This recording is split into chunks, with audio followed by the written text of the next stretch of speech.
크리스천 헤럴드 애청자 여러분 안녕하십니까? 영혼의 쉼터 이 시간 진행의 정영철 인사드립니다.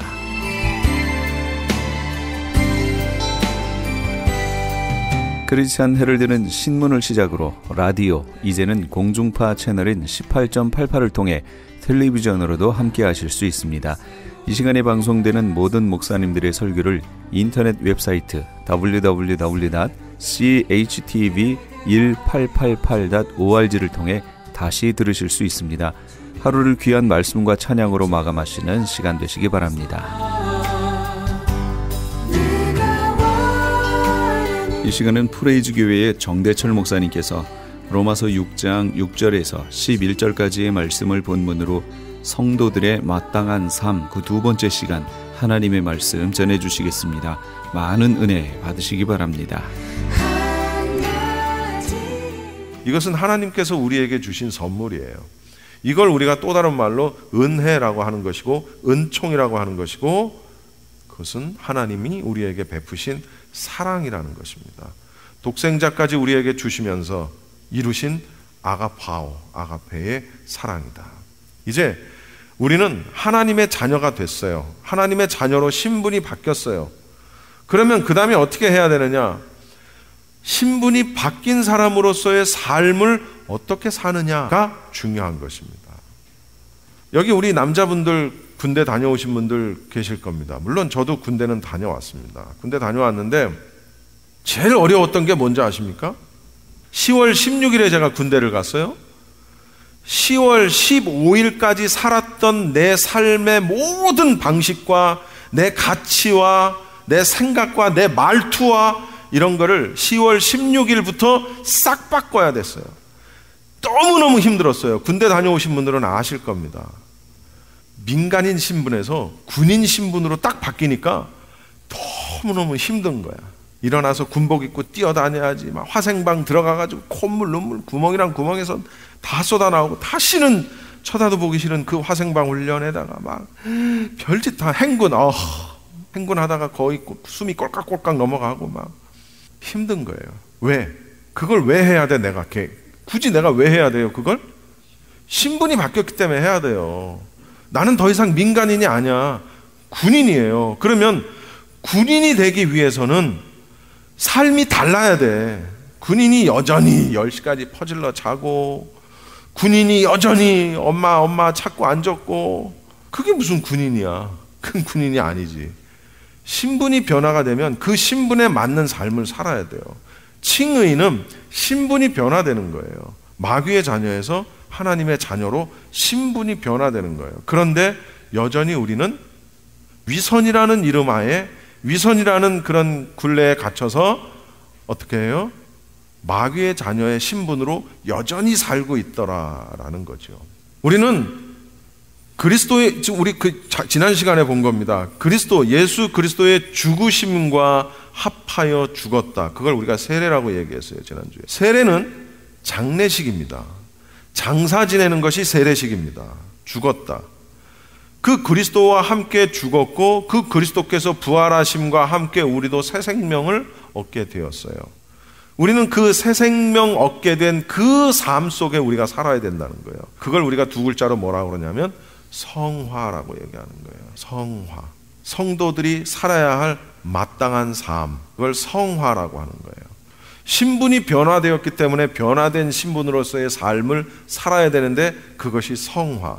그렇게 살지 않으면 성화가 아니라 위선이 된다라는 겁니다. 우리 6절 말씀을 한번 봅시다.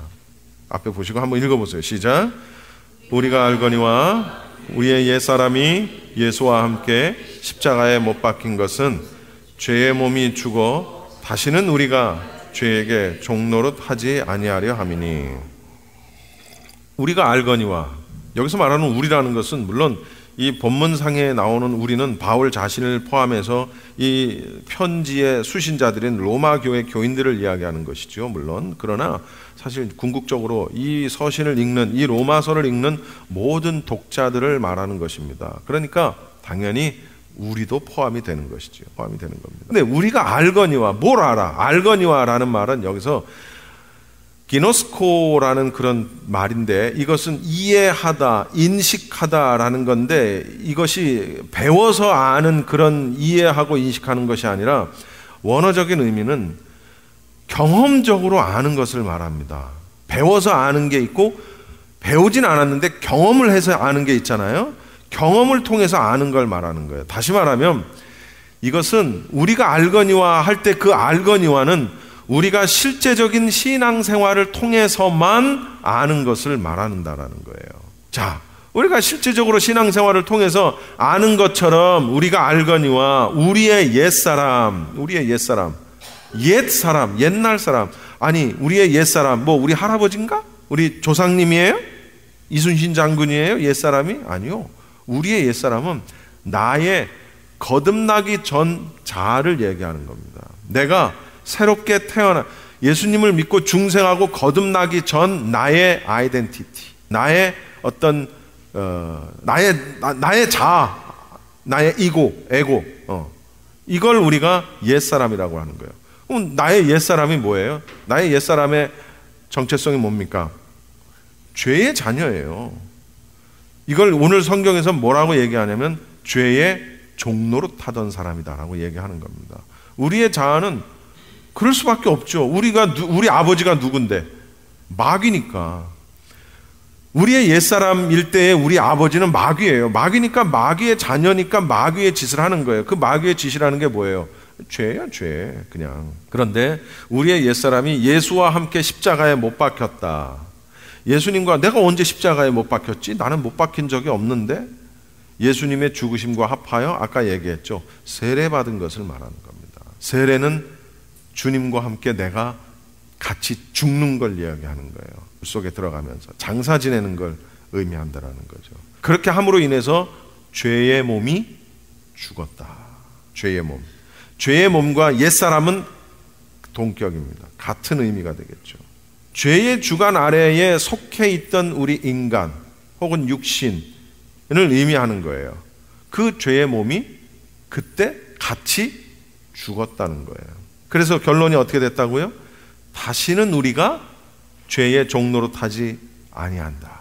죄의 지배하에 속해 있는 자는 어쩔 수 없이 죄의 종노릇을 하지만 성도들은 예수님과 합하여 의롭다함을 얻은 자녀들, 즉 다시 말하면 신분이 변화된 하나님의 자녀로 신분이 변화된 자들이기 때문에 법적으로는 죄의 종이 아닌 죄에서 노임을 입은 자들이 된다라는 거예요. 여러분, 신분이 변화된다. 다시는 우리가 죄의 종로로 타지 않는다라는 것은 우리가 오해하지 말아야 될 것이, 그러면 세례받고 예수 믿고 의롭다함을 받으면 죄를 안 짓나? 근데 나 자신에게 질문을 하는 거죠. 나는 그래도 죄를 짓는 것 같은데, 여전히 죄를 짓는데 여기서 말하는 죄를 안 짓는다 그러면 나는 아직 그럼 구원받은 자가 아닌가? 라고 생각할 수 있다는 거죠. 성도가 죄를 지을 가능성이 전혀 없다는 의미가 아니라는 거예요. 무슨 얘기냐? 법적으로 죄의 종의 신분에서 노임을 입었다라는 얘기입니다. 이 말이 이제 계속 나올 텐데요. 법적으로 그렇다라는 얘기입니다. 법적으로. 그러면서 7절에 뭐라고 얘기가 나오냐면, 읽어봅시다. 시작. 이는 죽은 자가 죄에서 벗어나 의롭다 하심을 얻었음이라. 죽은 자가 우린데 그리스도의 대속의 죽으심을 믿고 그 피의 공로를 힘입는 모든 성도들을 가리키는 겁니다. 그 죽은 자들이 죄에서 벗어나 의롭다 하심을 얻었다. 의롭다함을 얻다. 이 의롭다함을 얻다의 원어가 바로 법정 용어라는 거예요. 법정에서 쓰는 용어라는 거예요. 그러니까 우리는 그냥 우리말에 이게 참 그냥 의롭다함을 얻었다, 그런가 보다, 이게 아니라는 거예요. 이게 원어는 법정에서 사용되는 의미라는 거예요. 그러니까 정대철이 유학비자에서 종교비자로 신분이 법적으로 바뀌었고, 종교비자에서 미국에서 영구적으로 영주할 수 있는 영주권자로 신분이 바뀌었다는 거예요. 법적으로. 의롭다함을 받았다, 의롭다 칭함을 얻었다라는 것은 그냥 말로 그래 너 내 자녀야, 이게 아니고 법적으로 그렇게 됐다라는 거예요. 법적으로 그렇게 됐다라는 것은 형을 집행당한 자가 형벌을 모두 받음으로써 법의 요구를 다 충족시켰다, 이제 됐다라는 걸 지금 의미하는 거예요. 그리스도 예수 안에서 자유함을 얻은 성도들은 성령님께서 그 마음을 주장하시기 때문에 다시금 죄의 종로로 타는 처지로 되돌아갈 수 없다는 거예요, 법적으로. 그리고 또 이제 중요한 게 이거예요. 스스로도 하나님의 뜻에 순종하기 위해서 내 자신을 단속해야 하는 일이 남아있다. 그것이 우리의 몫이라는 거예요. 그것이 바로 또 다른 말로 뭐라고 그랬다고요, 아까? 라고 말을 한다고 하는 겁니다. 8절 말씀 읽어봅시다. 시작. 만일 우리가 그리스도와 함께 죽었으면, 우리가 지난 시간에 3절 말씀을 봤어요. 3절에도 그의 죽으심과 합하여 세례를 받았다, 이런 말씀이 있어요. 같은 말입니다. 그리스도와 함께 연합의, 대표와 연합의 원리 저희 지난번에 봤죠? 그리스도와 연합함으로 인해서 그분의 대속의 죽음의 효력이 우리들에게까지 미친다라는 얘기입니다. 그것이 연합의 원리라는 거죠. 그의 죽으심과 합하여 세례를 받았다. 그래서 성령으로 거듭난 새 생명을 누리는 것은 물론이고요, 그리스도께서 부활하셨던 것처럼 성도들도 장차 부활하게 된다, 그 말이에요. 그리스도와 함께 죽었으면 그와 함께 산다. 여기 부부들 계시죠? 부부들은 법적으로, 물론 법적으로 부부가 아닌 사람들도 있지만 대부분은 법적으로 부부입니다. 부부가 함께 살고 같이 공간에서 있고 사람들이 인정하고 남녀가 같이 한 방에 들어가고 남녀가 같이 있어도 아무렇지도 않게 생각하고 인정할 수 있는 근거가 뭐냐? 부부기 때문에 그래요. 그럼 그 사람들이 부부라는 걸 뭘로 알 수 있느냐? 그것이 바로 법적으로 그들이 부부가 되었음을 인정하는 문서가 존재하기 때문에 그렇다라는 거죠. 그러니까 살아생전에는 두 부부가 서로 매여 살아요. 그래서 법적으로도 그렇고요, 서로에게 남편으로서의 책임 혹은 아내로서의 책임을 다해야 합니다. 법적인 관계이기 때문에 그래요. 물론 그 이전에 사랑하는 관계지, 사랑하니까 결혼을 했으니까 사랑으로 결혼을 하고 법으로 둘을 묶는 겁니다. 그렇죠? 그러니까 서로에게 책임을 다해야 돼요. 근데 어느 한쪽이, 남편이 혹은 부인이 먼저 죽는다, 그러면 남편이 죽었다고 합시다. 보통 남자들이 먼저 다 죽더만요. 남편이 죽었다, 그럼 그 아내가 죽은 남편에게 매여 살 필요가 있어요, 없어요? 절대로 없어요. 왜? 법적으로 끝났어, 부부관계가. 왜? 죽었거든요. 존재하지 않아. 없어요. 그러니까 뭔가 책임을 다하려고 해도 다 할 게 있어야지. 없는데. 그러니까 어느 한쪽 혹은 아내가 먼저 세상을 떠났다, 남편 마찬가지예요. 서로 묶여 있을 필요가 없는 거예요. 무슨 얘기냐? 영적으로 우리가 마귀의 자녀로서의 어떤 법적인 지위가 있었을 때는 죄의 종노릇을 하면서 죄의 아내, 마귀가 남편이라면 우리는 마귀의 아내로서의 삶을 살아왔어요. 그런데 이제 우리에게는 새로운 신랑이 생겼어. 누굽니까? 예수님이에요. 신랑 대신 예수님은 신부 대신 우리를 데리러 오신다는 거예요. 우리의 새로운 신랑이 예수님이고 우리는 그분의 새로운 신부가 되는 거예요. 법적으로 예수님을 남편으로 해서 연합하여 살게 되는 거예요. 법적으로도 그렇고 영적으로도 그렇고 그렇다는 거예요. 왜 그렇게 되느냐? 9절 말씀에 답이 있어요. 9절 시작. 이는 그리스도께서 죽은 자 가운데서 살아났음에 다시 죽지 아니하시고 사망이 다시 그를 주장하지 못할 줄을 알미로라. 다시 뭐뭐하지 않다. 굉장히 강한 부정이죠. 다시는 뭐뭐하지 않다. 예수님께서 단 한 번 죽으심으로 인해서 하나님께서 택정하신 모든 자들을 위한 대속 사역을 온전히 이루셨다는 사실입니다. 그리고 한 번이었는데 그 효력은 영원하다는 거예요. 우리의 죄를 위해서 또다시 십자가를 지셔야 할 필요가 있다 없다는 거예요. 만약에 예수님이 또다시 죽으셔야 한다, 그러면 지금까지 이뤄놓으신 모든 구속사역은 불충분한 게 돼요. 우리는 완벽한 것으로 믿고 지금까지 믿었는데 예수님이 또 죽으셔야 할 필요가 있다? 한 번 더 죽어야 되겠는데? 하나님이 예수님한테 잠깐, 야, 너 진짜 미안한데 생각해보니까 내가 빠뜨린 게 있다. 한 번 더 죽어야 될 것 같다. 예수님이 What did you say? 영어로 I don't know what you said. 못 죽어. 그럴 수 없다는 거예요. 그러면 지금 우리가 믿은 믿음도 소망도 다 헛것이 된다라는 거죠. 그래서 사망이 다시 그를 주장하지 못할 줄. 주장하다. 번역은 주장하다라고 돼 있지만 원어의 의미는 주인이 되다라는 그런 의미입니다. 주인이 되다. 주인된 자격으로 권리를 행사하는 것.